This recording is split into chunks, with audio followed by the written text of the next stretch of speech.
Perkenalkan saya seperti saya info dalam mendapatkan disuruh itu di dalam akun saya coba membuat sesuatu dakwah yang ingin memudahkan masyarakat itu bisa mengenal Islam lebih dekat. Karena kebetulan saya dari itu sudah biasa melakukan selama. Ya, kalau saya bagaimana kan saya diangkat.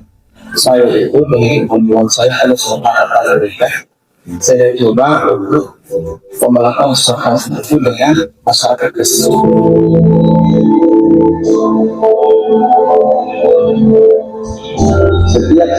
Nanti pas bilang saya ini dari Maluku, nanti bilang dari jemaah kita ada yang dari romantis aja.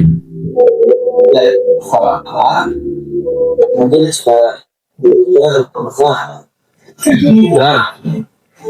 kalau ini tiga komandan satu lalu komandan satu seperti ini kita semua cek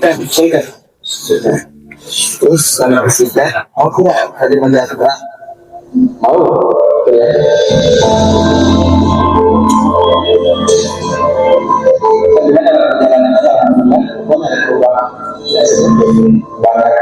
Biasa cerita itu setiap tempat yang saya kunjungi rupanya mereka yang dekat dengan saya bisa mengenal Islam lebih dekat kepada mereka membuat suatu dekat sejak kuliah kalau habis mereka kalau habis masyarakat mereka kita mereka berkata bahwa kalau kita berada di sini berbeda dengan ini kita membuktikan bahwa saja dia jadikan tadi bisa saja dia jadi kembalikan tadi bisa sehingga masyarakat itu dia rasa terpanggil dan rasa dalam dirinya saya bahwa bisa berarti tidak bisa. Bismillahirrahmanirrahim. Assalamualaikum warahmatullahi wabarakatuh. Alhamdulillahi rabbil alamin, wassalatu wassalamu ala rasulillah wa ala alihi wa sahbihi wa man tabi'ahum bi ihsanin ila yaumil qiyamah. Qala Allah ta'ala fil Qur'anil Karim, ya ayyuhalladzina amanu ittaqullaha haqqa tuqatih wa la tamutunna illa wa antum muslimun. Bapak-bapak yang dimuliakan Allah Subhanahu wa taala, yang pertama-tama saya mengucapkan rasa syukur kepada Allah Subhanahu wa taala atas segala nikmat sehingga alhamdulillah saya bisa bertemu dengan para jamaah sekalian. Terutama yang saya hormati Pak Imam, kemudian ketua pengurus DKM Masjid Nurul Falah dan juga para jamaah sekalian serta ibu-ibu. Alhamdulillah segala puji bagi Allah Subhanahu wa taala yang tadinya kita tidak saling mengenal dan hari ini saya juga bisa bertatap muka dan kita saling kenal mengenal. Karena persaudaraan itu walaupun tidak ada keterkaitan dengan saudara kandung, tapi kita diikat dengan kalimat la ilaha illallah. Innal mu'minuna ikhwah. Sesungguhnya orang-orang mukmin itu bersaudara. Begitu pula di dalam Quran Allah menyatakan ya ayyuhan nas inna khalaqnakum min dzakarin wa unsah. Wahai sekalian manusia, sesungguhnya kami telah menciptakan kalian dari jenis laki dan perempuan, wa ja'alnakum syu'uban wa qabailah, agar kalian saling kenal dan mengenal, agar kalian berbangsa-bangsa dan bersuku-suku lita'arafu, agar kalian saling kenal mengenal. Kemudian Allah menyatakan dalam saling kenal mengenal itu adalah inna akramakum indallahi atqakum. Sesungguhnya dalam perkenalan itu adalah yang paling mulia di sisi Allah adalah orang-orang bertakwa. Mudah-mudahan kita hadir di sini termasuk daripada orang-orang bertakwa di sisi Allah Subhanahu wa taala dan mendapatkan ampunan dan maghfirah dari Allah Subhanahu wa taala. Dan apa yang kita lakukan setiap harinya beribadah kepada Allah semata-mata mencari bekal di sisi Allah Subhanahu wa taala, dan agar kita termotivasi terus-menerus agar beribadah kepada Allah sebagaimana Allah Subhanahu wa taala memberikan motivasi kepada kita agar kita berbekal untuk hari esok menghadap Allah Subhanahu wa taala. Apa itu bekal? Bekal yang paling terbaik di hadapan Allah Subhanahu wa taala. Wa tazawwadu fa inna khairaz zadi taqwa. Berbekalah kalian karena yang sebaik-baik bekal adalah takwa. Jamaah yang dimuliakan oleh Allah Subhanahu wa taala, ayah bundaku yang tercinta, kemudian syukur yang terus kita panjatkan kepada Allah Subhanahu wa taala. Alhamdulillah, hari ini kita masih diberikan begitu banyak waktu yang luang sehingga kita dapat melaksanakan kewajiban kita sebagai hamba Allah, melaksanakan sholat berjamaah. Sholat berjamaah adalah salah satu keutamaan yang Rasulullah SAW menganjurkannya agar kita tidak boleh meninggalkannya selama kita mampu untuk melangkah ke masjid, sebagaimana dalam sebuah hadis yang diriwayatkan oleh Abdullah bin Umar, salatul jamaah afdalu min salatul fazzi bi 27 darajah. Salat berjamaah itu paling utama dan nilainya adalah 27 derajat. Dalam riwayat yang lain dari Abu Sa'id Al-Khudri radhiyallahu taala anhu, beliau mendengarkan Rasulullah sallallahu alaihi wasallam, salat berjamaah lebih utama daripada salat sendirian, itu lebih utama sama dengan juga mendapat 25 derajat. Bahkan jemaah sekalian, ada kisah dari salah seorang sahabat menceritakan kisah Utsman bin Affan ketika beliau melaksanakan sholat maghrib. Setelah itu beliau masuk masjid, lalu beliau sendirian. Kemudian dikisahkan bahwa ada beberapa orang melihat beliau, lalu di samping beliau waktu itu masuk kemanakannya, dan Utsman bin Affan mengatakan, wahai ya ibnu akhi, wahai anak kemanakanku, sesungguhnya saya mendengar Rasulullah SAW mengucapkan bahwa siapa yang melaksanakan sholat isya secara berjamaah, maka itu sama dengan dia melaksanakan setengah malam. Dan siapa yang melaksanakan sholat subuh secara berjamaah, maka itu sama dengan dia melaksanakan sholat malam semalam penuh. Mudah-mudahan kita yang hadir di sini bagian daripada mendapatkan maghfirah dan mendapatkan nilai 27 derajat atau 25 derajat sesuai dengan hadis Nabi sallallahu alaihi wasallam. Bapak Ibu yang dimuliakan Allah Subhanahu wa taala, itu adalah profil saya. Nama saya Supri Papalia. Pendidikan saya, mohon maaf, standar saya biasa saja, studi Islam waktu itu di Makassar. Kemudian sementara masih melakukan pendidikan di Sekolah Tinggi Ilmu Quran Ar-Rahman. Kemudian amanah membina majelis ta'lim dan TPQ. Aktif berdakwah di wilayah Halmahera Utara dan Halmahera Selatan, mendistribusikan Al-Quran, Badan Wakaf Al-Quran sebanyak 90.000 ekslamper di wilayah pelosok Maluku Utara. Kemudian saya juga kegiatan menjaga ekosistem laut dan pulau-pulau agar pulau-pulau kita terpelihara dengan baik yang ada di Maluku Utara, khususnya di pulau-pulau Halmahera. Bapak Ibu yang dimuliakan Allah Subhanahu wa taala. Oke. Itu adalah peta Pulau Maluku Utara. Maluku Utara, kalau kita melihat luas wilayahnya, Maluku Utara itu 140.255,32 km persegi. Kemudian luas lautnya itu adalah 106.977,32 km persegi, dan luas daratan itu hanya sedikit, 33.278 km persegi. Kemudian Maluku Utara berada di Indonesia Timur, terdiri dari 1.447 pulau. Dari 1.447 pulau itu yang hanya didiami atau dijadikan desa oleh saudara kita itu 89 pulau, dan 1.385 pulau itu tidak ada penghuninya.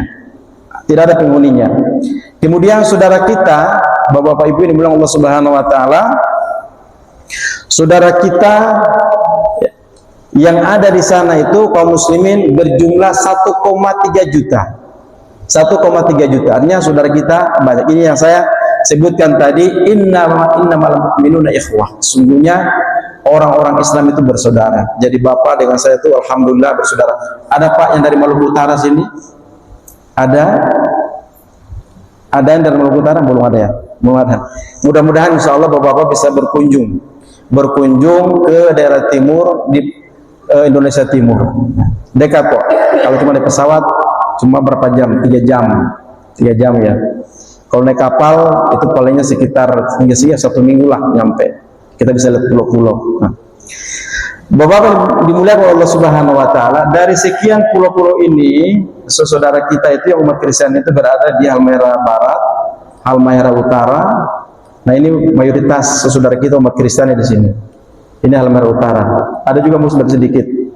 Kemudian mayoritas Muslim adalah Halmahera Timur, Halmahera Tengah, Halmahera Selatan. Ya, kemudian Kepulauan Ternate, Kepulauan Tidore. Ya, itu. Ini saudara, ini Pulau Obi, ini Kepulauan Sula. Jadi distribusi Al-Quran ini Pak, kita tuh dari sini kemudian kita naik perahu, naik kapal, ya, turun naik laut, harus berpetualang menggunakan kapal laut seperti itu. Dan biaya juga tidak sedikit, mahal, ya. Tetapi teman-teman Badan Wakaf Al-Quran dari Jakarta luar biasa, tidak henti-hentinya membantu kami yang ada di Maluku Utara untuk mendistribusikan Al-Quran. Bapak Ibu Allah Subhanahu wa taala, saya akan menonton sedikit cuplikan video. Ini adalah saudara kita yang ada di suku terasing, suku Togotil namanya. Dari sekian pulau-pulau yang ada di Maluku Utara, ada saudara kita yang masih di hutan belantara. Ini pakaian kita kasih. Biasanya mereka ini, mohon maaf, tidak menggunakan baju, hanya menggunakan sabeba. Sabeba itu menutup auratnya menggunakan kain. Kalau di Papua itu namanya koteka, tapi kalau mereka ini adalah sabeba. Ini kita masuk ke dalam hutan, kita menemui mereka ini, itu perjalanan yang luar biasa, ya, 4 kilo, 3 kilo, 18 kilo, karena mereka ini berpindah-pindah, nomaden, ya. Kalau orang sudah tahu mereka di tempat tinggal, mereka berpindah lagi, karena mereka tidak mau diatur, mau bebas, ya, mau dibebas, sehingga mereka juga tidak mengenal pendidikan dan tidak tahu dia tuh bangsa Indonesia atau bukan, tidak tahu bendera merah putih, tidak kenal lambang negara kita Pancasila, kemudian tidak mengenal, apalagi mengenal Allah Subhanahu wa taala. Saya dengan tim terus berupaya waktu itu naik ke hutan ketemu mereka. Kita naik itu juga bukan tangan kosong, kita harus bawa sembako. Kemudian mereka ini kalau kita kasih makanan belum tentu mereka juga makan. Karena kenapa? Mereka takut jangan sampai ada racun. Ya, ada racun. Jadi kalau kita kasih mereka makanan, kita makan dulu. Makan dulu. Mungkin kalau di tempat lain tidak etis, tapi kalau mereka mungkin sesuatu yang terhormat. Karena kalau kita makan aman, tidak mati, maka kita aman, maka mereka makan. Tetapi kalau kita langsung kasih, dia tidak akan bakal makan. Sekalipun makanan itu enak, yang harganya mahal, tidak akan dia makan. Karena dia khawatir ada racun. Karena mereka sering berperang di hutan, ya, pindah. Ini masih banyak populasinya di Kabupaten Halmahera Timur dan juga di Halmahera Tengah. Sebagian mereka alhamdulillah sudah terbina dan keluar kampung dan sudah disekolahkan.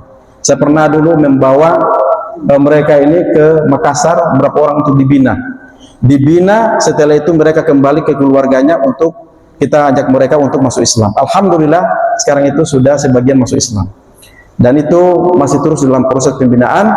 Mudah-mudahan mereka ini bisa istiqomah di atas Islam. Setelah kegiatan syahadat yang kita lakukan tadi adalah saya mengajak mereka untuk mandi.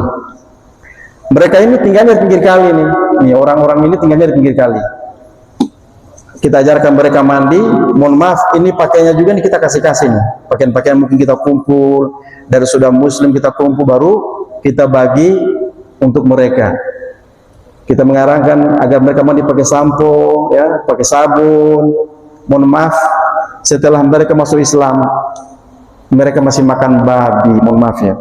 Karena dakwah kita tidak langsung mengatakan ini haram, ini halal. Karena juga saudara kita dari misionaris juga mendakwai mereka juga. Kalau kita mengatakan ini haram, tidak boleh, mereka mengatakan agama ini sulit. Dengan kita pergi pindah agama itu, kita harus bertahap, bersabar, ya. Kalau orang mengatakan ustadz keliru, itulah kondisi kita di lapangan ya. Berbeda dengan kita di majelis ilmu, berbeda dengan kita di lapangan. Seperti itu. Nah, ini alhamdulillah setelah mereka mandi, kemudian kita bina. Kemudian dari sekian pulau-pulau di Maluku Utara, Pak, yang ada juga di pelosok, kita mendapat juga banyak para mu'alaf, kasihan yang tidak terbina. Ini, alhamdulillah kita harus kontrol, cek. Jadi saya tuh keliling, Pak, dengan teman-teman Badan Wakaf Falun keliling. Di mana ada para mu'alaf kita cek. Kita cek masuk Islam sudah berapa lama, dibina tidak, baca Quran kan tidak ada. Dia hanya dilepas seperti itu. Karena kenapa? Tidak ada dai di pelosok. Kenapa? Mahal biayanya perjalanan lewat laut dari pulau satu ke pulau satu, itu juga makan biaya. Dan ini juga nenek ini usianya sudah 70 tahun. Sampai sekarang masih ada. Saya bina beliau ini tidak bosan sudah 10 tahun. Kenapa? Saya mengharapkan beliau meninggal dalam kondisi Islam. Keluarganya di sini semuanya, mohon maaf, saudara kita dari umat Kristen. Keluarganya juga pendeta dan mengajak beliau ini untuk masuk ke dalam agamanya kembali. Ini saya bawa uang, kemudian dan teman-teman bergalang donasi untuk membelikan beras. Karena mohon maaf sering juga dihina. Kamu begini miskin dan sebagainya, mendingan kembali. Tapi alhamdulillah beliau tidak kembali karena pembawaan kita dakwah menunjukkan keislaman, sikap yang terbaik. Alhamdulillah hari ini kita masih dipercaya bahwa Islam itu luar biasa. Seperti itu. Kemudian Bapak yang dimuliakan Allah Subhanahu wa taala, metode juga dakwah saya di pedalaman itu saya menceritakan sendiri bahwa metode supervising yang tadi ditayangkan video tadi itu ada penyelam ya. Ada menggunakan kacamata, baju wetsuit itu menyelam. Nanti saya menjelaskan kenapa Ustaz dakwah seperti itu. Apa tujuannya? Saya menjelaskan. Masyarakat kita di pesisir di Halmahera itu kebiasaan harus makan ikan. Kalau mereka makan nasi, sayur, mohon maaf, tempe tahu, itu masih lapar. Tidak sempurna, harus makan ikan. Ah, begitu ya. Kalau kita mungkin makan tahu, alhamdulillah. Tapi mereka sudah terbiasa makan ikan. Nah, kemudian saya panah ikan, lalu saya bagi-bagi ke masyarakat ini. Ini ikan. Biasanya ikan predator. Kalau saya menyelam itu panah ikan besar-besar, ya. Panah ikan besar karena memang alhamdulillah Allah berikan kelebihan saya bisa menyelam 25 meter. Kemampuan itu untuk saya pakai dakwah untuk menunjukkan bahwa Islam itu kuat. Setuju nggak, Bapak? Setuju? Setuju, masya Allah ya. Islam itu harus kuat. Islam itu harus punya muruah, martabat diri sehingga orang itu bisa masuk ke dalam Islam bukan karena kita, karena keislaman, karena perintah Quran. Inna hadza yahdi lillati hi aqwam. Sesungguhnya Al-Quran ini memberikan petunjuk ke jalan yang lurus. Nah, Bapak dan Ibu Allah Subhanahu wa taala, kemudian di tempat ini juga saya pernah diusir, Pak. Dakwah diusir. Tidak boleh ada kurban. Sebagian saudara kita itu kalau Idul Adha tidak ada kurban. Habis sholat ya, itu langsung mina izin wal faizin. Gitu aja. Sholat mina izin, mohon maaf lahir batin, itu Idul Adha. Saya sampaikan, Pak, nanti ada kurban. Sunnah Nabi Ibrahim kita harus ikuti, harus ada kurban. Berkurban lalu dagingnya kita bagi-bagi. Nah, di daerah ini Muslim itu hanya sekian. Ini daerahnya daerah Tagea. Muslim itu hanya sekitar 20 kakak. Saudara kita 100 lebih. Kepala desanya orang non. Ya. Muslimnya tidak memiliki apa yang di sini tidak memiliki jabatan-jabatan, ya, harus tunduk saja. Kemudian saya buat kurban itu baru saya sampaikan sini. Kurban ini dipotong-potong baru bagi rata. Iya Ustaz, 3 ekor sapi. Iya, bagi. Nah, saudara kita juga Nasrani kita bagi. Ya. Jangan Ustaz, sebagian memang mohon maaf, saudara kita di sana tidak memahami tentang juga kebanyakan itu ya, terlalu berlebih-lebihan. Kadang-kadang itu saudara kita kalau masih belum Islam datang ke kita, itu warga itu kebanyakan memisahkan piring, gelas, ya, dianggap mereka itu belum suci. Jadi kadang-kadang sampai teman-teman dari umat Kristen mengatakan, kenapa Ustadz, saya datang di keluarga saya yang Muslim tapi kok gelas saya dipisah, piring saya dipisah. Itulah karena orang-orang Islam kita juga itu harus kita dakwai, sehingga tidak berlebih-lebihan, tidak menganggap suci kemudian meremehkan saudaranya, seperti itu. Jadi kita memang bertahap. Tahapnya apa? Adalah banyak-banyak memberikan sedekah, terutama adalah sedekah ikan. Ini ikan tenggiri, Pak. Ikan tenggiri, kemudian juga ini menggunakan panah. Spearfishing adalah metode baju wetsuit, kacamata, kemudian tengiri, ikan ini apa? Baju wetsuit long fin, ini. Nah, ini kita hukumnya harus menggunakan baju ini. Baju ini baru kita bisa meluncur, bisa di tempat-tempat arus. Ya, saya kalau pandaikan seperti ini Pak. Bisa lihat cuplikan videonya sedikit.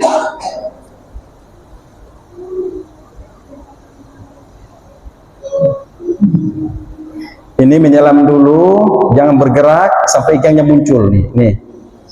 Nah, ikannya muncul. Ya, ikan-ikan ini biasanya harus di tumbuh karang. Kalau di pasir tidak ada ikan.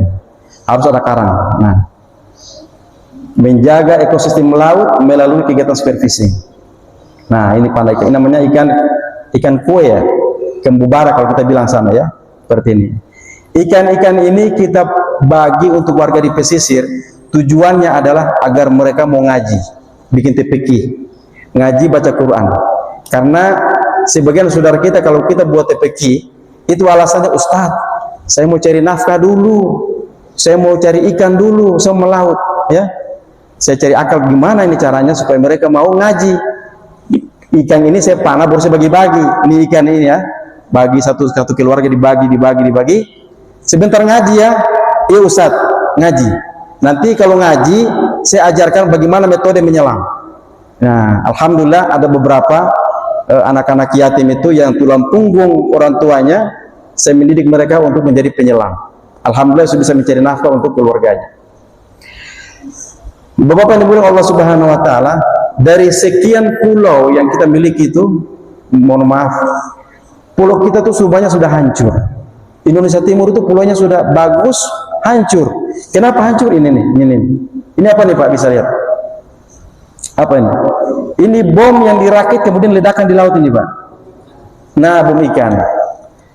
Kalau bom ikan seperti ini di pulau-pulau terus menerus hancur karang kita, hancur pulau Indonesia. Rugi gak Pak kira-kira?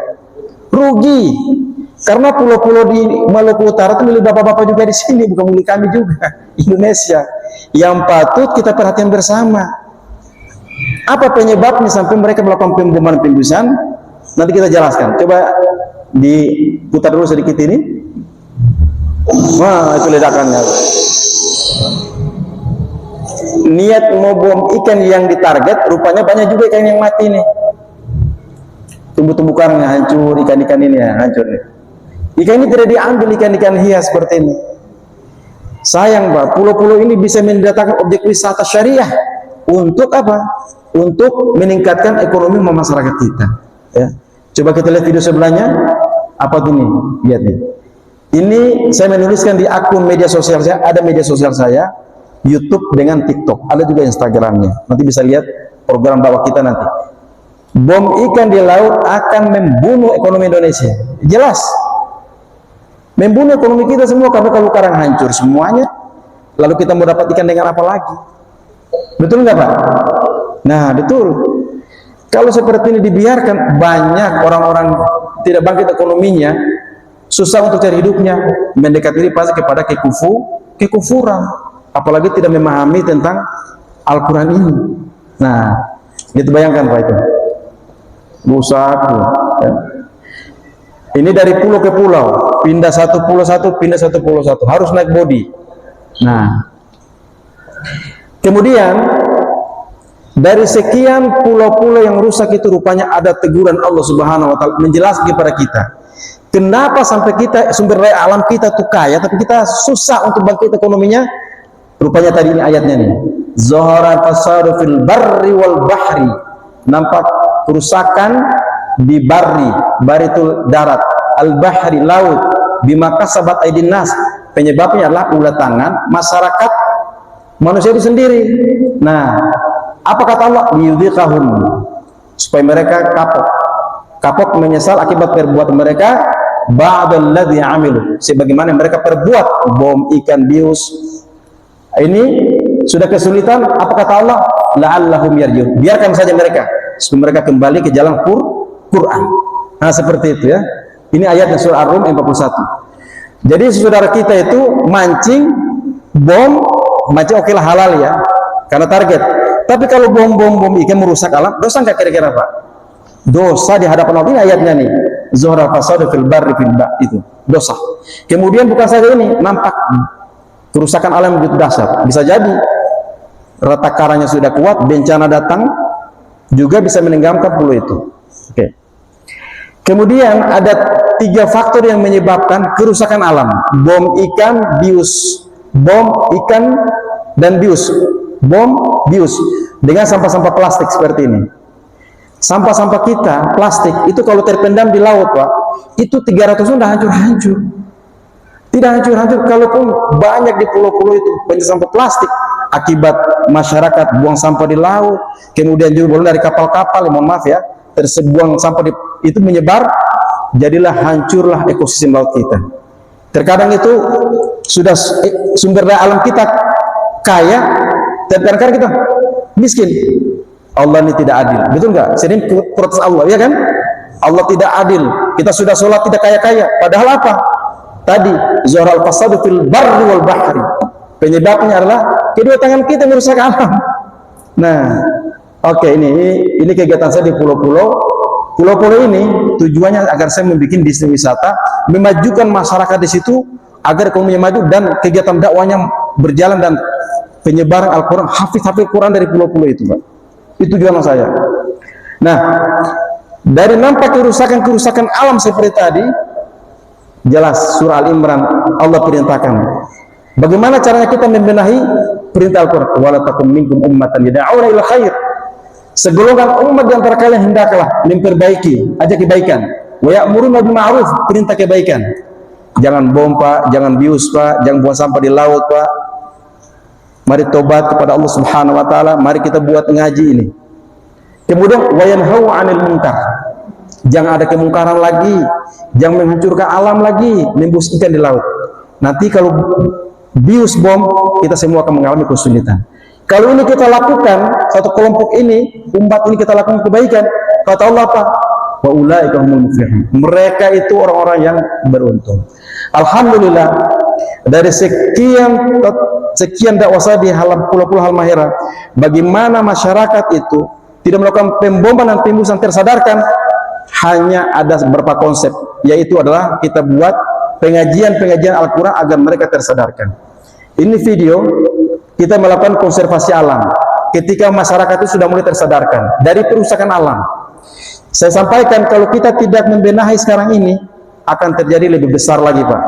Jadi kita harus membenahi, mencakup tumbuh karang, merawat lingkungan, tanam pohon mangrove agar penghijauan, agar ikan itu banyak, lalu banyak penghasilan, Allah memberikan rahmat dan rizki agar kita bisa bertakwa pada Allah Subhanahu wa taala dan sebaik-baiknya.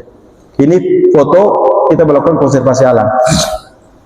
Nah, setelah kita menggunakan konservasi alam, Pak, ini TP-TP ini kita buat, ya, anak-anak di pulau-pulau kita buat. Baru kita kasih pengertian, ngaji dulu, baru kita tausiah. Jangan lagi melakukan kemungkaran, bom ikan, bius ikan, dosa besar, ini halal, ini haram, ini mubah, ini makruh. Kalau kita hanya mencegah saja tanpa ada pembinaan, kira-kira bisa nggak, Pak? Tidak bisa. Harus kita mencegah, harus juga pendidikan, iya kan? Agar mereka paham. Kalau mereka sudah paham, insya Allah dengan sendirinya akan sendiri menjadi baik kampung itu, ya. Dengan apa? Dengan menggunakan metode Quran. Ini Iqra, saya buat pengajian di pulau-pulau, membludak, susah saya mendapat Al-Quran, Pak. Susah, saya ditelepon-telepon. Ustaz sudah buat Quran begitu banyak. Membuat apa namanya? Membuat taman pengajian Al-Quran. Sudah banyak Ustaz TPK. Quran ini kita pinjam-pinjam dari satu ke yang lainnya. Dia minta dapat Al-Quran, bagaimana Ustaz? Tolong minta bantuan. Alhamdulillah. Tahun 2017 saya diperkenalkan dengan salah satu teman saya dari Jakarta. Coba Ustaz konsultasi dengan tim Badan Wakaf Al-Quran. Tim Badan Wakaf Al-Quran BWA ini, itu cara pendistribusian itu rapi banget, rapi dan amanah.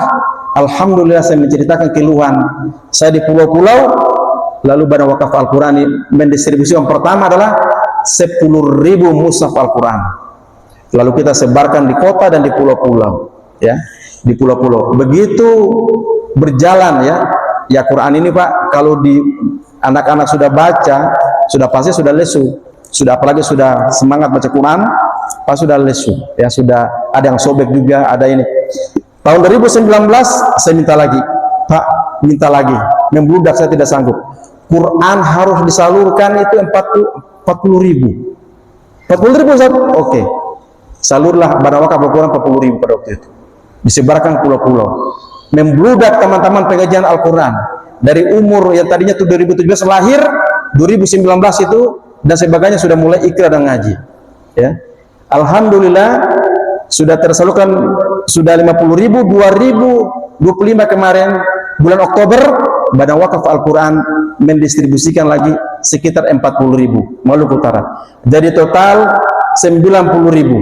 Nanti saya jelaskan apa sudah cukup atau masih kurang. Kita nonton dulu videonya sedikit.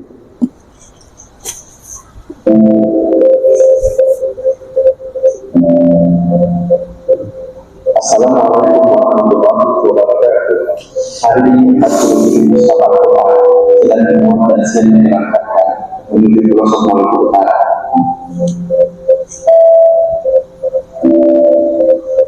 Semua mushaf ini adalah cahaya dan di setiap huruf Al-Quran yang dibaca dari mushaf ini sebagai pahala jariah dan tak terputus hingga hari perhitungan kelak.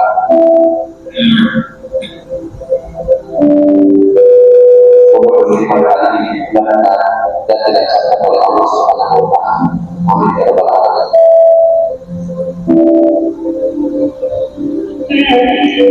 Terima kasih kepada Wakaf Al-Quran yang diturunkan di Desa Pulau Galang, karena selama ini di Desa Pulau Galang ini belum pernah ada wakaf Al-Quran yang datang ke desa ini.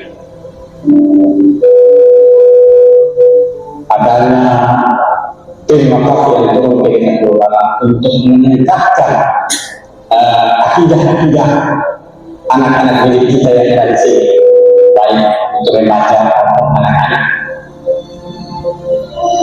Wakaf Al-Quran ini memberikan waktu untuk menyerahkan Al-Quran untuk desa dan masyarakat desa Purbalingga.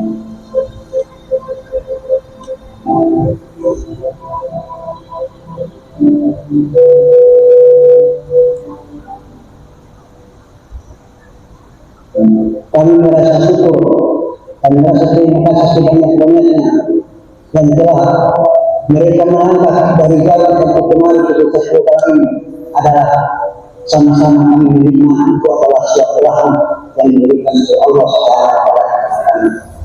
Kami merasa terima kasih dan kami merasa berdoa supaya mereka itu menjalankan tugas diberikan oleh Allah Subhanahu wa Ta'ala di dunia dan akhirat.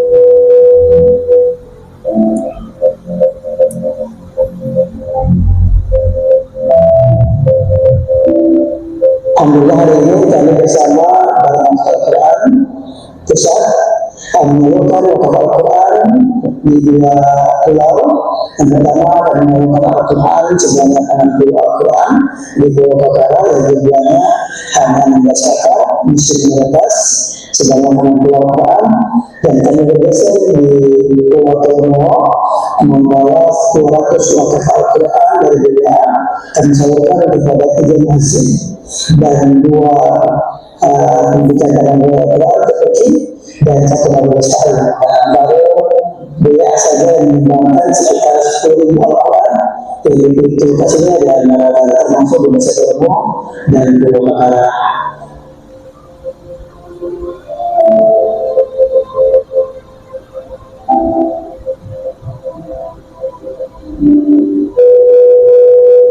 Dan insya Allah saat ini kami bersama tim untuk menyalurkan Al-Quran wakaf ini berada di Pulau Gili, ya, di Indonesia Timur, di Kota Ternate. Untuk datang ke Pulau Gili ini membutuhkan memang nyari, karena melintas lautan dengan hobi kayu atau bisa dibilang perahu kayu yang kadang tergantung dari cuaca, ombaknya, ya, ada hausnya, ada angin kencang, apalagi saat ini yang tidak hujan. Jadi memang bersatukan menguji adalah inti untuk menyalurkan Al-Quran, tapi tidak menjadi sebuah penghalang bagi kami. Ya, insya Allah justru dengan begitu kami tambah semangat. Kenapa? ada amanah ayah bunda, bapak ibu, bagaimana mewakili semua pada doa yang harus kami salurkan.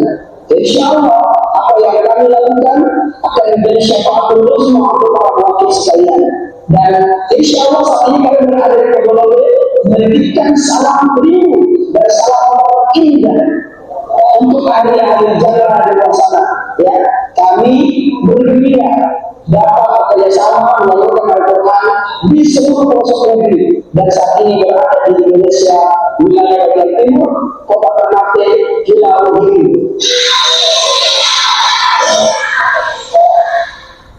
Sama-sama berwakaf di Badan Wakaf Al-Quran atau BWA. Sekian, Assalamualaikum warahmatullahi wabarakatuh. Itu adalah cuplikan video. Saya mau tanya Bapak-Bapak dulu, senang Pak kalau saudara kita hafal Quran di pulau-pulau? Senang. Kalau sampai sudah hafal Quran di pulau-pulau, insya Allah, apa kata Allah?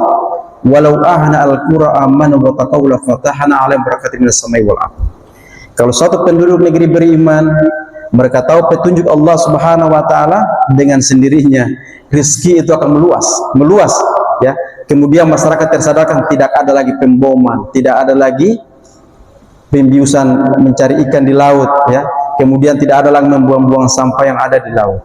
Dalam 3 perkara ini kalau kita membiarkan, maka Indonesia Timur habis tumbuh karangnya. Penyebabnya kenapa? Tidak tersadarkan akan bahayanya pembiusan dan pemboman yang sudah kita lakukan. Caranya adalah, oleh karena itu Bapak Ibu Allah Subhanahu wa taala, kami dari tim Badan Wakaf Al-Quran mengajak kepada Bapak-Bapak sekalian, masjid ini adalah setiap kali pas satu mushaf wakaf, insya Allah akan dituliskan nama wakif, akan dituliskan di mushaf Al-Quran wakaf. Kemudian kalau Bapak berwakaf, insya Allah diniatkan untuk almarhum, almarhumah, ayah, bunda, nama sendiri dan anak-anak dan lain-lainnya. Sebagaimana ada salah seorang sahabat ya pernah datang kepada Nabi Sallallahu Alaihi Wasallam menyatakan, ya Rasulullah, ibu saya telah meninggal dunia, apakah saya bisa bersedekah? Kata Nabi mengatakan, ya bisa bersedekah. Apakah sampai dengan niat sedekah yang Anda lakukan itu apa yang terbaik yang bermanfaat, maka tetap akan sampai kepada orang tua sampai kapan saja. Mau Pak berwakaf Al-Quranul Karim dengan beberapa mushaf Al-Quran? Kami Badan Tim Wakaf Al-Quran mengajak kepada Bapak-Bapak untuk 100 mushaf Al-Quran senilai 15 juta. Semoga Allah Subhanahu wa taala memberikan kemampuan kepada para jamaah untuk saling memberitahukan saudara kita yang para muslim yang kelebihan harta untuk bisa berwakaf 15 juta rupiah dengan 100 mushaf Al-Quran. Kalau kita hitung-hitung 100 mushaf dibandingkan dengan kita hidup lama di alam sana, insya Allah lebih sangat bermanfaat. 100 mushaf untuk membekali kita di hadapan Allah Subhanahu wa taala, menyelamatkan saudara kita sebagaimana Allah Subhanahu wa taala menyatakan, wa tazawwadu fa inna khairaz zadi taqwa. Maka berbekalah kalian, karena sebaik berbekal adalah takwa.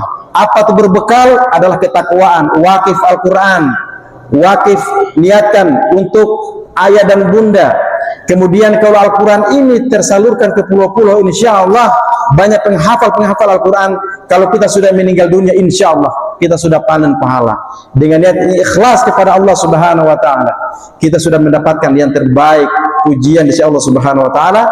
Sebagaimana kalau kita wakaf Al-Quran, Nabi mengatakan, khairukum man ta'allama Al-Quran wa 'allamahu. Sebaik-baik kalian adalah orang mempelajari Al-Quran dan mengerjakannya kepada orang lain.